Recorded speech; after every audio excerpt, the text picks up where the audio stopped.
You've had your highs and your lows, and you've been absolutely magnificent right through. How does one get up off the deck when things aren't going well?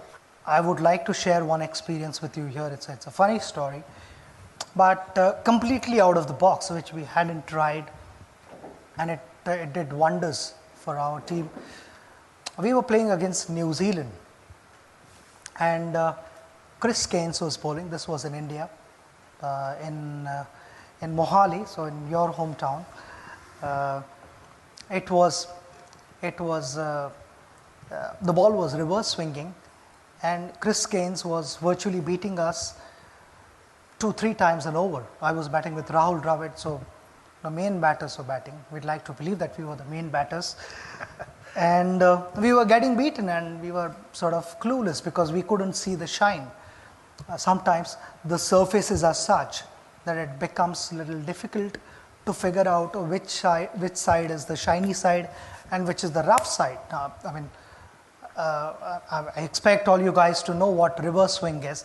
Reverse swing is wherever the shiny side is, the ball starts to go in that direction.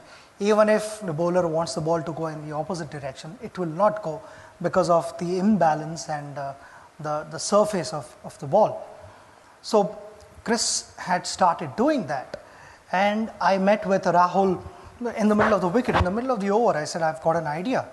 And he said, do you want to share it now or after the over? I said, I'll share with you after the over, but it can work.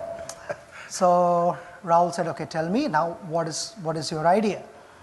I said to Rahul, I am closer to the bowler, and when he's walking back on the run-up, I need to stand here. When he's walking back onto his run-up, I would be watching him closely, and I'd be watching the ball. Which side is the shiny side and which side is the rough side? So Rahul said, then what happens after that? I said, whichever side is the shiny side, I will hold the bat in that hand. If he's going to bowl an outswinger, the bat is going to be in my left hand. If he's bowling in swinger, the bat is in my right hand at the non-striker's end. So that's the only time in my career when the batsman is ready to face the ball. He's not watching the bowler, he's watching the bat in my hand. So he's very good. So Rahul is watching me,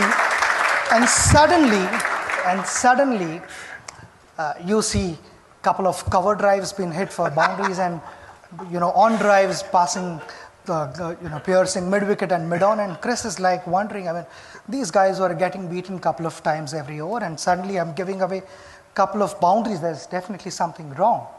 So all the fielders were watching me because I was, watching Chris and not Rahul. And normally no batsman stands facing the bowler. He would be like facing the other batter.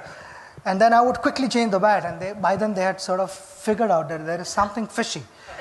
And Chris lost his momentum, he lost his rhythm, and he held the ball cross seam, and he bowled the ball, and instead of looking at Rahul or checking what has happened there, he looks at me and I said, what have you got for this? Chris didn't realize that I had also warned Rahul that if I don't know what is coming, I'm going to hold the bat in the middle. So that is how the story goes. So it's just, in short, it's just being a step ahead of your opposition.